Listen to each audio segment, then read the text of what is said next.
दर्शकों नमस्कार। एक बार फिर से उपस्थित हूँ आप सबके सामने विश्लेषण जन्म कुंडली का इस कार्यक्रम के अंतर्गत।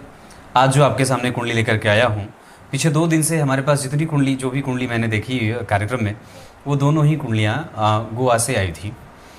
पर ये कुंडली जो आई है ये मंदसौर मध्य प्रदेश से आई है। शुरू करते हैं आज का कार्यक्रम। कहीं नहीं जाना है, बिल्कुल बन के रहिएगा। ये कुंडली सिंह लग्न की बनती है, नवांश भी सिंह का बनता है और दशमांशा मकर का बनता है। यहाँ के 6वें स्थान के अधिपति यहाँ के लग्नेश हैं। ये कर्म क्षेत्र के लिए बहुत अच्छी बात होगी। लग्न कुंडली में चीज़ें बताएंगे, पर उससे पहले आपको आपका परिचय इनके पंचांग से करा देते हैं। उत्तरायण में जन्म है तो व्यक्ति के अंदर शुभ प्रभावों की वृद्धि होगी। वो पिता को सुख देने वाला, माता और पिता से अच्छे संबंधों को विकसित करने वाला और उनके प्रति उदारवादी दृष्टिकोण रख करके कृतज्ञता का भाव रखने वाला होता है। ग्रीष्म ऋतु में जन्मे होने से व्यक्ति क्रोध पे बहुत अच्छे तरीके से नियंत्रण स्थापित करने में सफल होता है। शुक्रवार को जन्मे होने से व्यक्ति सुंदर, अनुभवी और पदासीन अधिकारी बनता है। इसके आगे बढ़ते हैं तो कृष्ण पक्ष के द्वादशी तिथि के चंद्रमा कुंडली में पापग्रह का परिणाम देने वाले हो जाते हैं। अब इसके आधार पर अगर बात करते हैं तो व्यक्ति की कुंडली में जन्म होता है कृष्ण पक्ष में। इसमें संतति की तो कोई दिक्कत नहीं होती, संतति हो जाती है, पर व्यक्ति की मन बुद्धि चित्त में व्यग्रता देखने को मिल जाती है। यहाँ व्यक्ति कई बार हठी, क्रोधी, जिद्दी, गुस्सैल और उत्तेजक भावनाओं को अपने लक्षणों में रखने वाला या प्रदर्शन करने वाला हो जाता है। कृष्ण पक्ष के द्वादशी तिथि के जो चंद्रमा होते हैं वो शुभग्रह नहीं होते हैं।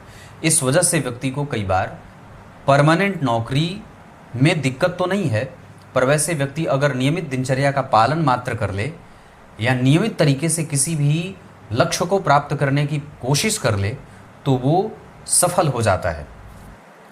अश्विनी नक्षत्र में इनका जन्म हुआ है, जिसमें जन्मे जातकों को अश्विनी कुमारों की पूजा करनी चाहिए। ऐसे लोगों को चिरचीटे की जड़ अपने गले में रविवार के दिन धारण करना चाहिए। ओम अश्विनी कुमाराभ्याम नमः इस मंत्र का जप प्रत्येक दिन करना चाहिए। चिरचीटे की जड़ को रविवार के दिन अपने गले में धारण करना चाहिए और ब्राह्मणों की सेवा करनी चाहिए। ब्राह्मणों से आप अगर आशीर्वाद प्राप्त करते हैं तो बड़ा ही अच्छा परिणाम मिलता है इस कुंडली को। अश्विनी नक्षत्र में जन्मे हैं, इस वजह से अगर हो सके तो वक्त के जैसे चीज़ें अगर बढ़ रही हैं, जैसे तो अभी तो आपका जन्म 2012 का है, मतलब जब अवस्था थोड़ी बड़ी हो जाए तो गोदान करना चाहिए। ब्राह्मण को कंबल दान करना चाहिए। ऊनी वस्त्र गरीब बालकों को दान करना चाहिए। इसके साथ साथ अगर बन पड़े तो ऊनी वस्त्र मैं बात कर रहा था, ब्राह्मणों को वेद पाठी जो ब्राह्मण हैं उनको ग्रंथों का दान करना चाहिए, है ना। फल का दान करना चाहिए, फल जिसको अंग्रेजी में फ्रूट कहते हैं ना, तो वो दान करना चाहिए। इसके साथ साथ तीर्थ का दर्शन आवश्यक रूप से करना चाहिए जीवन में। इतनी सारी चीज़ें। ये अश्विनी नक्षत्र में जन्मे हैं, इस वजह से कई बार व्यक्ति को वात जनित समस्या होते देखी जाती है। कफ तो नहीं पर वात परेशान करता है, पेट परेशान करता है। अश्विनी नक्षत्र के आगे बात करेंगे। अतिगंड योग क्षत्रिय वर्ण और देवगण के, क्षत्रिय वर्ण और देवगण के हैं। क्षत्रिय वर्ण में होने के कारण व्यक्ति में अब यहाँ कुशाग्रता तो चलो ठीक है, पर किसी के ऊपर जबरदस्ती आरोपित होने का भाव आ जाता है। मतलब व्यक्ति जो है वो थोड़ा एग्रेशन में रहता है। देवगण के होने के कारण जियो और जीने दो के सिद्धांत पे काम करता है। सभी धर्मों का सामान्यतया आदर करने वाला, विवाह में संतुलन बनाने वाला भी होता है। ये आपका पंचांग है। इसमें कमज़ोर 2 बातें दिख रही हैं। एक, आपकी कुंडली में कृष्ण पक्ष के द्वादशी के चंद्रमा हैं और अश्विनी नक्षत्र में जन्मे होने से इसे अश्विनी नक्षत्र के अश्विनी नक्षत्र के चंद्रमा जो है वो चौथे चरण के होंगे, डिग्री में 12, हाँ तो चौथे चरण के होंगे जाएंगे। इस वजह से इसे प्रायः मूल नक्षत्रों की श्रेणी में गण्डमूल में कहा जाता है। तो हमें कम से कम हमेशा ही अपने आप को दान में रखना चाहिए, दान की प्रवृत्ति होनी चाहिए। ये आपका पंचांग। अब मैं आपको लग्न कुंडली पे लेके आता हूँ। लग्न कुंडली में लग्न का मान 15 अंशों का बना है। ये लग्न का मान इतना बढ़िया कहा जाता है, शास्त्रों में लग्न के मान पे बहुत सारी चीज़ें लिखी गई हैं। ज्योतिष में लग्न के डिग्री को उस व्यक्ति के स्वास्थ्य से उस व्यक्ति के चरित्र से, उस व्यक्ति के गुण और दोषों से जोड़ करके देखा गया है। सामान्यतः अगर किसी भी जातक का लग्न मान अगर कमजोर है, या वो बाल्यावस्था का है, या वो मृत्यु को प्राप्त कर रहा है 25, 26, 27, 29, 30, तो ये लग्न के मान जो होते हैं वो कई बार वृद्ध या मृतप्राय लग्न का मान कहा जाता है, या बाल्यावस्था का लग्न कहा जाता है। लेकिन 15 अंशों का जो लग्न होगा ये तरुण अवस्था का लग्न है। ऐसी अवस्था में व्यक्ति समझदार होता है, प्रौढ़ होता है, अनुभव तो इकट्ठा करता है, एनर्जी भी अच्छी होती है, उसकी प्रवृत्ति अच्छी होती है, वो बड़े बूढ़ों सबका आदर करने वाला और फर्म होता है, जो भी कहता है उस पर पूर्णतया अपना विश्वास रखता है। लग्न में मंगल इस कुंडली के योग कारक ग्रह बैठे हैं। वर्गोत्तम लग्न की कुंडली में मंगल यहां भाग्य भाव के स्वामी होकर के लग्न में बैठे हैं। लग्न का जो अधिपति है वो सूर्य है और राशि के जो अधिपति हैं वो मंगल हैं। अब जरा ध्यान से समझेंगे तो आप थोड़े से गहराई में उतरिए तो लग्न के अधिपति सूर्य और राशि के अधिपति मंगल, ये दोनों अग्नि तत्व के ग्रह हैं। बैठे कहाँ हैं? सूर्य एकादशवें भाव में एकादशवें भाव के स्वामी के साथ, और मंगल भाग्य के अधिपति हैं, लग्न में बैठे हैं। और गुरु और शुक्र जैसे दो शुभग्रह केंद्र में दशम स्थान में बैठे हैं। ये बहुत ही उत्कृष्ट परिणाम देने वाले हो जाएंगे। इस कुंडली का जो सर्वाधिक शुभग्रह होगा वो कौन होगा? एक तो सूर्य ही होंगे क्योंकि लग्नेश हैं, दूसरे मंगल शुभ भाव के स्वामी हैं, शुभ भाव में बैठे हैं, तीसरे गुरु होंगे क्योंकि इस कुंडली के नवम भाव के स्वामी हैं, त्रिकोण के स्वामी हैं, केंद्र में बैठ करके और भी सुभग हो जा रहे हैं, और दशम स्थान के स्वामी शुक्र हैं। मतलब यहाँ पे ये कुंडली इतनी विलक्षण प्रतिभा से युक्त हो जाएगी कि नवम के अधिपति पंचम में, पंचम के अधिपति लग्न में, पंचम के अधिपति दशम में, नवम के अधिपति लग्न में, दशम के अधिपति शुक्र दशम में, एकादशवें के स्वामी एकादशवें में, और शनि उच्चाभिलाषी। तो जरा ध्यान से समझिए तो ये कितनी बड़ी अद्भुत बात हो जाती है कि ऐसी कुंडली में अगर ग्रह अच्छे बैठे हों तो आप राख भी छुएंगे तो सोना हो जाएगा। अगर कुंडली के ग्रह अच्छे बैठे हैं, योग कारक ग्रह अच्छी स्थिति में बना रहे हैं, योग केंद्र और त्रिकोण के कई सारे योग बन रहे हैं, तो हमें कुंडली के भविष्य को लेकर के बिल्कुल भी चिंतित होने की कोई आवश्यकता नहीं है। इस कुंडली में जो वर्तमान है, जो कि चंद्रमा से देखा जाता है, और चूंकि एक बात जो मैं यहाँ पे आप लोगों को जोड़ के बताऊं तो लग्नेश और राशिस अगर जन्म कुंडली में दोनों मित्र होते हों तो इससे व्यक्ति के सफलता के योग कई गुना बढ़ जाते हैं। अब वो सफलता सिर्फ अपने प्रोग्रेसिव जो है वो करियर में ही नहीं होगा, उसकी सफलता उसकी मति बुद्धि में भी देखी जाएगी, उसकी विद्वता में देखी जाएगी, ज्ञान अर्जित करने में देखी जाएगी, बड़े बूढ़ों का आशीर्वाद प्राप्त करने में देखी जाएगी, बड़ों का सम्मान, छोटों का आदर, ये जो चीज़ें होती हैं ये स्वतः उसके पास आ जाती है। उसकी प्रवृत्ति अच्छी होगी, एस्टैब्लिशमेंट उसका अच्छा होगा, धन को किस दिशा में खर्च करना है ये भी उसको बहुत अच्छे से आएगा, संतुलन कैसे बनाना है ये भी बहुत अच्छा है, अपनी बातों पे उसको स्वाभिमान से कितना युक्त है और महत्वाकांक्षा कितनी बढ़िया है, उसका तर्क बल कितना है, वो जीवन में कितनी ऊंचाइयां प्राप्त करने वाला है, वो कितना आगे जाने वाला है, उसको प्रेम कितना मिलने वाला है, ये सारी स्थितियां इस कुंडली में सूर्य और बुध, मंगल और गुरु के साथ शुक्र, ये बहुत अच्छी स्थिति बनी है। जन्म कुंडली में चतुर्थ भाव के स्वामी का लग्न में बैठना ये सुखी योग बनाएगा। इसके साथ साथ नवम भाव के अधिपति मंगल का लग्न में बैठना ये भाग्यशाली बनाएगा। भाग्य के अधिपति या भाग्य के कारक अगर केंद्र में बैठे हों तो ये अपने आप में अभूतपूर्व सफलता के योग बना देते हैं। एकादशवें भाव में बुद्धादित्य योग, यहाँ पे मालव्य योग शुक्र के कारण, लग्न में महाभाग्यशाली योग, चंद्रमा मेष राशि का निर्माण कर रहे हैं और किसी भी पापग्रह की दृष्टि चंद्रमा पे नहीं है। ऊपर से ये वर्गोत्तम लग्न की कुंडली बन जाती है। शुक्र भी वर्गोत्तम होंगे, यहाँ पे 2 नंबर की राशि में बैठे हैं, यहाँ भी 2 नंबर की राशि में बैठे हैं। यहाँ मंगल नवम भाव के स्वामी होकर के यहाँ भी मित्र की राशि में थे, यहाँ भी नवम भाव के स्वामी होकर के मित्र की राशि में बैठे हैं। यहाँ पे चंद्रमा 12वें भाव में, शनि द्वितीय भाव में, वर्गोत्तम यहाँ भी हो रहे हैं। इसका अर्थ होगा कि ये कुंडली बहुत आगे जा सकती है, जितनी हम और आप बैठ करके इसकी कल्पना कर सकते हैं, उससे कहीं गुना ज्यादा। लग्न वर्गोत्तम, लग्नेश बलवान, केंद्र में गुरु शुक्र दशम स्थान को बहुत उच्चस्थ पदाधिकारी बना दे, साम्राज्य का अधिपति बना दे, ये बहुत अच्छी बात है। यहाँ पे केतु दशम स्थान में बैठे हैं जो कभी कभी आरंभ में थोड़ा बहुत डिस्प्यूट देते हैं, लेकिन राहु चतुर्थ स्थान में, जिस राशि का अधिपति लग्न में ही बैठा है, योग कारक ग्रह की राशि में राहु बैठेंगे तो स्वतः योग कारक हो जाएंगे। उस राहु के ऊपर 2 शुभ ग्रह की दृष्टि है। मतलब ये समझ नहीं रहे आपकी कितनी बढ़िया बात हो जाएगी। शायद आप इसको हल्के में ले रहे होंगे, पर ये बहुत बड़ी बात है कि राहु जिस राशि में बैठे उस राशि का अधिपति इस कुंडली का कारक ग्रह है, और उस राहु के ऊपर 2 शुभ ग्रहों की दृष्टि प्राप्त हो रही है, कोई पाप ग्रह नहीं। उस पर से मंगल की दृष्टि चतुर्थ स्थान पे, मतलब चतुर्थेश चतुर्थ को देखते हैं, और चतुर्थ स्थान के स्वामी या चतुर्थ स्थान पे शनि की भी दृष्टि है।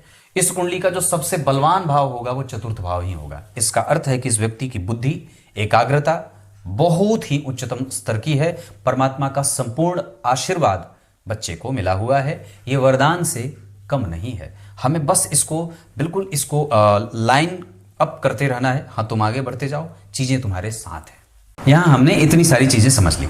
अब यहाँ पे मतलब अगर आप नवमांश कुंडली को देखते हैं तो नवमांश कुंडली में स्थिति में यहाँ पे राहु के साथ सूर्य नीच के हैं, जो कई बार घर से थोड़ी दूर विवाह की स्थिति को लेके बनाते हैं। हालांकि नवमांश कुंडली का दशम भाव बड़ा बढ़िया बैठा है, मंगल बहुत अच्छे बैठे हैं, गुरु भी बहुत अच्छे बैठे हैं।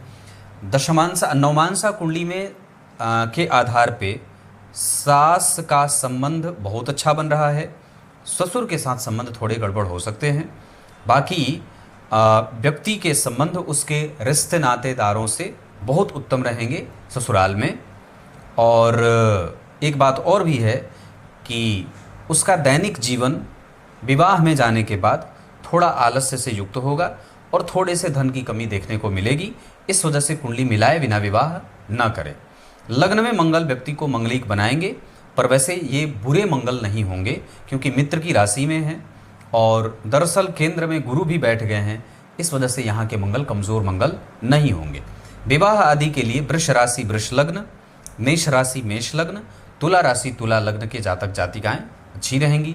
मित्रता आपको अगर करना हो तो धनु राशि, मेष राशि और मिथुन राशि के जातकों से ये कुंडली बैंकिंग, फिनांस, पढ़ाना और न्याय के क्षेत्र में सफल हो सकती है। ये कुंडली बहुत अच्छे पदों पे विभूषित भी हो सकती है, इसमें कोई दो राय नहीं है। दशमांशा कुंडली में जहाँ 10 नंबर आप लिखा हुआ देख रहे हैं, वहाँ पे मंगल स्वग्रही होकर के केतु के साथ बैठे हैं, जो व्यक्ति को उसके कारोबार में या उसके करियर का सुख उसे अनंत काल तक देते रहेंगे। इतना ही नहीं, व्यक्ति अपने करियर से बहुत अच्छा धन भी अर्जित करेगा। उसका कारोबार और कारोबार के प्रति जो उसका दृष्टिकोण है, कारोबार में भाग्य का सुख है। जो मेहनत वो जिस तरीके से करेगा वो बहुत ही उच्च कोटि का होगा। इतना ही नहीं, दशमांशा कुंडली के षष्ठम स्थान में सूर्य और शुक्र के बैठ जाने से कभी कभी उसको नौकरी में मतभेद आ सकती है। नौकरी में या व्यापार से, हालांकि धन इस कुंडली में बहुत अच्छा देख रहा हूँ, नौकरी और व्यापार दोनों ही इस कुंडली के लिए बहुत अच्छे हैं। पर आरंभ में हमें सरकारी नौकरी की कोशिश करनी चाहिए, उसके बाद प्राइवेट नौकरी का काम करना चाहिए, या फिर स्वतंत्र रोजगार सबसे उत्तम रहेगा। इस कुंडली में मैं दशाओं के क्रम में अगर चर्चा कर दूं तो सूर्य की दशा में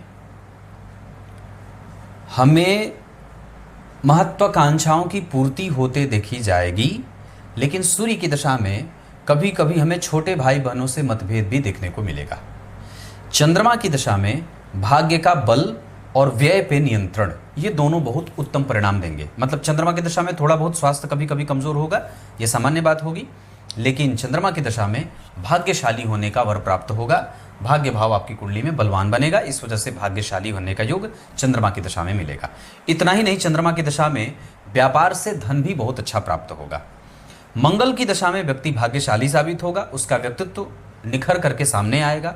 इसी मंगल की दशा में उसको अपने कारोबार और भाग्य के लाभ के कारण, भाग्य के सहयोग के कारण उसकी यश और कीर्ति में वृद्धि होगी। जबकि इसी मंगल की दशा में उसको अपने कारोबार का संपूर्ण सुख भी प्राप्त होगा। मतलब कुल मिलाकर के मंगल की दशा इस कुंडली में अच्छी जाती हुई देखी जा सकती है। बुध की दशा में व्यक्ति की एकाग्रता बढ़ेगी, वाणी का प्रभाव बढ़ेगा, आगे बढ़ने का बल बढ़ेगा और साथ ही साथ व्यक्ति की महत्वाकांक्षा सफल भी होगी। इसी बुध की दशा में व्यक्ति तर्क बल से युक्त होगा और इस बुध की दशा में व्यक्ति को बड़े छोटे भाइयों से फायदा भी होगा और उसके यश, मान, प्रतिष्ठा की वृद्धि भी होगी। इसी बुध की दशा में अगर कारोबार के मामले में विचार करते हैं तो कई बार थोड़े बहुत कंपटीशन के योग कारोबार के मामले में देखे जा रहे हैं। जबकि गुरु इस कुंडली के लिए बहुत अच्छे परिणाम देने वाले ग्रह होंगे। गुरु की दशा में व्यक्ति का प्रभाव समाज में बढ़ता है, वो अपने धन को सही दिशा में लेके जाता है, न्याय प्रिय होता है, भवन भूमि वाहन आदि का सुख बहुत अच्छा होगा, क्योंकि जन्म कुंडली के चतुर्थ स्थान से लग्न चक्र में शनि, मंगल, राहु, गुरु, शुक्र आदि ग्रहों का प्रभाव बन रहा है। ऐसी अवस्था में व्यक्ति एक से अधिक तरह से धन भी कमाता है और एक से अधिक संपत्ति का मालिक भी होता है। इसी गुरु की दशा में उसके स्वास्थ्य से संबंधित समस्याओं में निजात मिलेगी, वो बहुत अच्छा रिसर्च करेगा और इसी गुरु की दशा में उसका कम्युनिकेशन बढ़ेगा। गुरु की दशा भी इस कुंडली में अल्टीमेटली बहुत अच्छे परिणाम देने वाली बनेगी। शुक्र इस कुंडली में व्यक्ति को पदासीन बनाएंगे। उसी शुक्र की दशा में व्यक्ति के पद वृद्धि, दाम्पत्य का सुख, विवाह, सास ससुर आदि का सुख मिलेगा और उसी शुक्र की दशा में कभी कभी व्यापार में थोड़े बहुत अवरोध के योग बनेंगे। जबकि शनि इस कुंडली के लिए व्यक्ति को गंभीर बनाएंगे। व्यक्ति गंभीर बातें करने वाला होता है, उसके शरीर से और उसकी आयु से उसकी वाणी का कोई मैच नहीं होता। इसका अर्थ है कि कई बार गंभीर वाणी वाला, शंख की भांति ध्वनि वाला और गंभीर बात करने वाला होता है ना। इसी शनि की दशा में व्यक्ति के वर्गोत्तम होने के कारण कुंडली में शनिदेव, सिंह लग्न की कुंडली में शनिदेव मार्केश होते हैं। वर्गोत्तम होंगे तो थोड़े कमज़ोर भी हो जाएंगे, क्योंकि बहुत बलवान हो जाना शनि को कमज़ोर भी करेगा, लेकिन फिर भी उन पे गुरु की दृष्टि है और वो लगभग हर जगह गुरु से प्रभावित हैं। इस वजह से व्यक्ति की कुंडली में शनि की दशा उसके जीवन में जैसे काम करेंगे वैसे ही परिणाम मिलने वाले बनेंगे। मतलब शनि की दशा में जैसा कर्म व्यक्ति करेगा वैसा ही उसको परिणाम मिलेगा। लेकिन इस शनि की दशा में व्यक्ति निश्चित रूप से बहुत अच्छा धन एकत्रित करेगा। कई जगह से धनवान होने का योग बना हुआ है। राहु इस कुंडली के लिए बहुत अच्छे ग्रह के रूप में परिभाषित करेंगे खुद को और बहुत ही ज़्यादा उच्चतम स्तर तक का व्यक्ति को सफलता देने वाले ग्रह बन रहे हैं। इतना ही नहीं, आगे मैं बढ़ के बात बता दूं, हमें अपने आप को गलत निर्णय लेने से बचाना है, मित्रों से सावधानी भी बरतनी होगी। जबकि हमारा धन, हमारे पिता से हमें बहुत अच्छी खासी संपत्ति प्राप्त हो रही है, हमारे मेहनत में हमें और भी ज़्यादा अपग्रेड होने की आवश्यकता है। इतना ही नहीं, हमारे पास संपत्ति भी बहुत अच्छी आएगी, मतलब हमें मेहनत करनी चाहिए। इतना ही नहीं, अगर मैं बात कर दूं तो शिक्षा वगैरह का योग बहुत अच्छा है, पढ़ने में मन इस कुंडली का बहुत अच्छा लगेगा। ये कुंडली अनुभवी है, अभी शुक्र की दशा चली रही है, इस वजह से शुक्र की दशा में अगर बन पड़े तो कंसंट्रेशन बनाना है, बिगड़ने से खुद को बचाना है, गलत मैत्री में जाने से बचना है, गलत चीज़ें देखना, चीज़ें आजकल बिगाड़ने के लिए आपको बहुत सारी चीज़ें भरी पड़ी हैं, बनाने के लिए बड़ा कम है, बिगाड़ने के लिए बड़ी हैं, संसाधन भरे पड़े हैं। इस वजह से इसमें से आपको सत्य और असत्य को समझने की ताकत विकसित करनी होगी, अपने माता और पिता की बात स्वीकार करनी होगी, नहीं तो ये शुक्र की दशा में बिगड़ने के कई गुना चांस बढ़ जाते हैं। और सिंह लग्न की कुंडली में जब शुक्र वर्गोत्तम हो जाते हों और राहु और केतु के संपर्क में हो जाते हों, तब ये बात और भी खतरनाक हो जाती है कि व्यक्ति अपने कंसंट्रेशन को भुला जाता है और कई बार गलत मित्रों से या गलत मित्रों के चपेट में आकर के अपना नुकसान भी कर लेता है। ऐसी स्थितियां भी इस कुंडली में देखने को मिल रही हैं। मैं टोटल तरीके से कहूँगा कि अभी हमें दान करना है, पूजा करनी है, पाठ करनी है। ये कोई ज़रूरी नहीं है कि आप अगर अवस्था में, अगर आपकी अवस्था छोटी है तो आप पूजा पाठ नहीं करेंगे। यहीं से बीज का आरंभ होता है, आप करेंगे, आपके बच्चे करेंगे। और हमें अपने माता पिता से यही बात सीखने और समझने की भी है। अगर माता पिता कर रहे हैं तो ठीक है, अगर नहीं कर रहे हैं तो इस बच्चे के भाग्य से आपको भी करना चाहिए। हमें स्वार्थी नहीं होना है, लालची नहीं होना है, दान देना है, मंत्र जप करना है, साधु महात्माओं की सेवा करनी है, किसी पे बहुत जल्दी विश्वास नहीं करना है, दान रंगों का करना है। दान रंगों का करना है मतलब धातु हो जाए, अबीर, गुलाल, सिंदूर, रोड़ी, अक्षत, चंदन आदि का दान करिए, पूजा की सामग्री दान करिए, अपने पैसे से किसी को तीर्थ कराइए। ये सब काम इस कुंडली को बहुत आगे। ये कुंडली सिंह लग्न की है, लग्न में ही मंगल बैठे हैं और पुरुष की कुंडली हो और अगर लग्न में मंगल बैठे हों तो ये बहुत अच्छा होता है। पर अगर स्त्री की कुंडली हो, लग्न में मंगल हो, तो व्यक्ति को कई बार कठोर बना देते हैं, जिद्दी बना देते हैं। इस वजह से हमें इसका भी ध्यान रखना होगा कि वो बैलेंस बना रहे।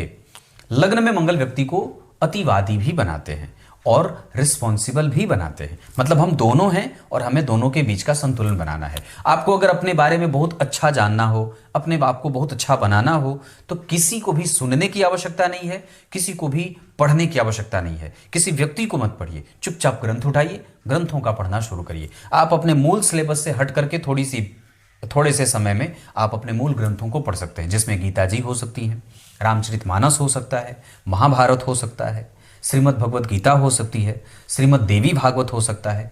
कोई भी आप गीता प्रेस के कल्याण पत्रिका से उठा करके भी आप अपने जीवन को सही रास्ते पे ला सकते हैं। इस कुंडली को दुश्मनों से खतरा है, रोगों से बहुत ज़्यादा खतरा नहीं है, पर दुश्मन आपके मित्र बन सकते हैं। कई बार आपके खिलाफ षड्यंत्र हो जाए, ये राहु के कारण कई बार हमारा मन अशांत रहता है। हालांकि उस पर 2 शुभ ग्रह की दृष्टि होगी और है, पर फिर भी हमें सचेत और सावधान रहना ही होगा।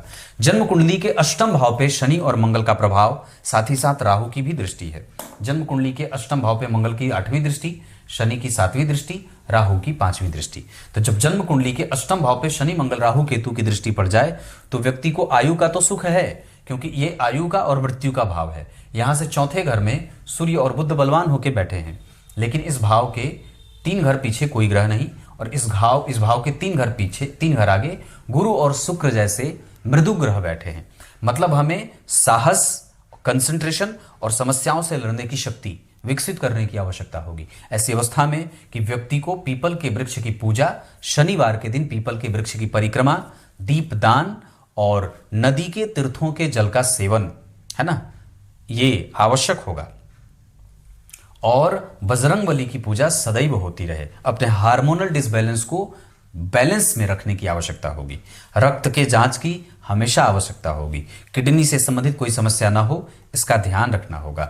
नाभि का क्षेत्र परेशान ना हो, इसका भी ध्यान रखना होगा। हमें हमारे कंसंट्रेशन को बिल्कुल सही लेके जाना है।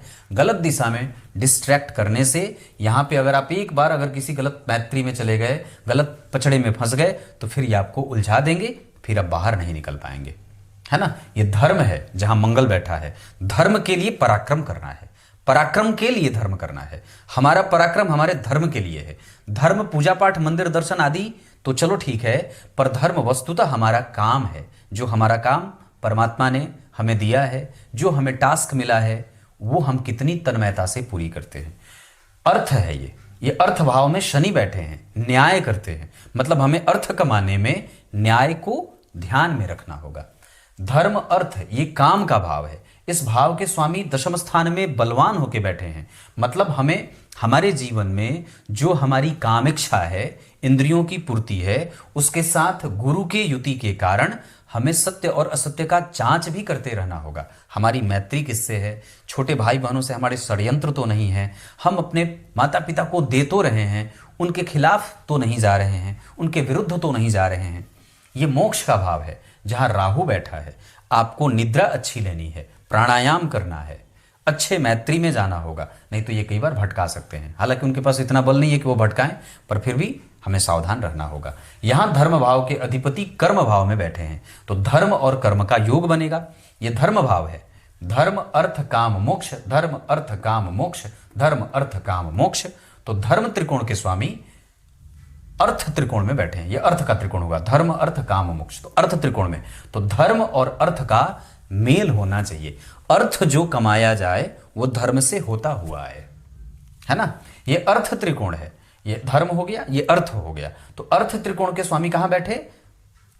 अर्थ में बैठे हैं। मतलब अर्थ का संबंध अर्थ से हुआ, है ना। यहां जब हम त्रिकोण की बात करते हैं तो जैसे यहां पे मैंने बात की, ये अर्थ त्रिकोण है और ये भी अर्थ त्रिकोण है। धर्म अर्थ, तो अर्थ के स्वामी अर्थ में बैठे, पर ऋण के भी स्वामी हैं और धन में बैठे हैं, उच्चाभिलाषी हैं। इसका अर्थ होगा कि हमें हमारी नौकरी में न्याय करना है, नहीं तो कई बार वहां पे मतभेद शुरू हो जाएगा और हमें किसी को भी ऋण देने से पहले 50 बार सोचना होगा, नहीं तो हमारे पैसे ऋण में चले जाएंगे। शनि की दशा में चूंकि मारक केस है तो हमें बहुत ज्यादा नुकसान न हो, इस वजह से उस दशा काल में जितना ज्यादा हो सके धर्म करने पे ध्यान देना होगा। ये काम का त्रिकोण है। काम भाव के स्वामी जन्म कुंडली में शनि कहाँ बैठे? द्वितीय भाव में। इस भाव से केंद्र में राहु, इस भाव से केंद्र में गुरु शुक्र और इस भाव से तृतीयस्थ चंद्रमा। मतलब ये भाव कमजोर नहीं बन रहा है। नवांश कुंडली के सप्तम भाव के अधिपति शनि यहां भी दूसरे भाव में ही बैठ रहे हैं। इस भाव के ठीक आगे सूर्य राहु के साथ और इस भाव के ठीक तीसरे घर में कोई ग्रह नहीं, इस भाव के ठीक तीसरे चंद्रमा। यहां भी इस भाव के ठीक तीसरे चंद्रमा थे, पर यहां स्वग्रही होकर के बैठे थे। इस वजह से विवाह में शारीरिक संबंध ठीक है, लेकिन फिर भी सप्तमेश का अपने भाव से 8वें जाना कई बार परेशानी का सबब भी बना देता है। इस वजह से कुंडली मिला करके विवाह करना होगा, अपने मन से विवाह मत करिएगा। ये धर्म हो गया, ये अर्थ हो गया, ये काम, ये मोक्ष भाव है। यहाँ के अधिपति दशम स्थान में बैठे हैं, मतलब मोक्ष का संबंध अर्थ से हो रहा है। हमारा धन कहाँ खर्च हो? मोक्ष की प्राप्ति के लिए खर्च हो, मतलब हम सामाजिक हों, समाज में दें, जरूरतमंदों की सेवा करें, मंदिरों को दान दें, गाय की सेवा करें। ये सब चीजें ऐसे कुंडली को जब आप समझेंगे तो आपको आपके जीवन का वास्तविक उद्देश्य पता चलेगा। हम कई बार पश्चिमी सभ्यता को फॉलो करने लगते हैं और हम इस दौरान ये बात भूल जाते हैं कि वो पश्चिम के देश हैं, हम पश्चिम के नहीं हैं। हमारे यहाँ की जो बातें हैं ये यहाँ पे अप्लाई होंगी, हम वहाँ की बात को यहाँ अप्लाई नहीं कर सकते, है ना। इस वजह से ये बात हमेशा ध्यान रखना होगा। पैतृक संपत्ति बहुत अच्छी है, वाणी ठीक है, आयु ठीक है, एजुकेशन तो कहना ही नहीं है। आप आराम से उच्च शिक्षा में भी जा सकते हैं। अभी आपकी कुंडली में 2028 से और भी अच्छी दशा आ जाएगी। आपकी कुंडली में अभी सूर्य की दशा आएगी, वो और भी ज़्यादा अच्छी दशा रहेगी। होरा चक्र के आधार पे और बाकी के अन्य वर्ग चार्ट के आधार पे गुरु, बुध, मंगल, केतु और राहु, ये 5 ग्रह आपको मानसिक शांति देंगे और धन आता रहेगा। जबकि शुक्र, सूर्य, चंद्रमा और शनि की दशा में थोड़ा बहुत आपको मेहनत करना पड़ेगा और मेहनत करने की आवश्यकता भी है। माता और पिता के लिए आपके पिता और आपकी माता कई बार आपसे ज़्यादा आपके बारे में चिंतित हैं, जैसे कि सबके होते हैं, पर फिर भी उनको अपनी चिंता थोड़ी कम करके अपनी चिंता को ठाकुर जी को सौंपने की आवश्यकता है। वैसे माता और पिता के प्रभावों के बारे में कहते तो उनसे प्रेम बहुत बढ़िया मिलेगा, एनर्जी बहुत अच्छी है वहाँ। एक चीज़ और भी बता दूं तो इस कुंडली में मातृपक्ष और पितृपक्ष में बहुत अच्छा है, नौकरी बहुत अच्छी है, इसमें कोई संशय वाली बात नहीं है। संतान और भवन, भूमि, वाहन आदि का सुख भी आपकी कुंडली में कमज़ोर नहीं है।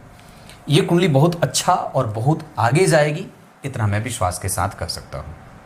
ठीक है, नक्षत्रों के बारे में अगर चर्चा करेंगे तो आपकी कुंडली में उत्तरा फाल्गुनी, रोहिणी, पुनर्वसु, अश्विनी, अनुराधा और स्वाति, आश्लेषा, ये नक्षत्र किसी भी काम को करने के लिए बहुत अच्छे हैं। कोई भी शुभ कार्य करना हो, धर्म से, दान से, पूजा से, यात्रा से, तीर्थ से, तो चंद्रमा और मंगल की दशा का इस्तेमाल कर सकते हैं। संतान, विवाह, शिक्षा और आदि से संबंधित अगर कोई निर्णय लेना हो तो आप गुरु और शुक्र की दशा का इस्तेमाल कर सकते हैं। ट्रांसफर, नौकरी बदलना, कई जगह दूसरे जगह पे स्थान परिवर्तन करना, तो केतु और गुरु की दशा का इस्तेमाल कर सकते हैं। भवन, भूमि, वाहन खरीदना बेचना हो तो आप राहु और मंगल की दशा का इस्तेमाल कर सकते हैं। क्लियर है। दिन के हिसाब से रविवार और मंगलवार का दिन बहुत अच्छा है। आपकी कुंडली में स्थिति बहुत उत्तम बनी है, घबराने की कोई आवश्यकता, यहाँ भी बात बढ़िया बन रही है। यहाँ थोड़ा बहुत भ्रम है, पर वैसे ठीक ठाक ही कहूँगा। कुछ इसी तरीके से आज के इस कुंडली विश्लेषण के कार्यक्रम का समापन करते हैं। तब तक के लिए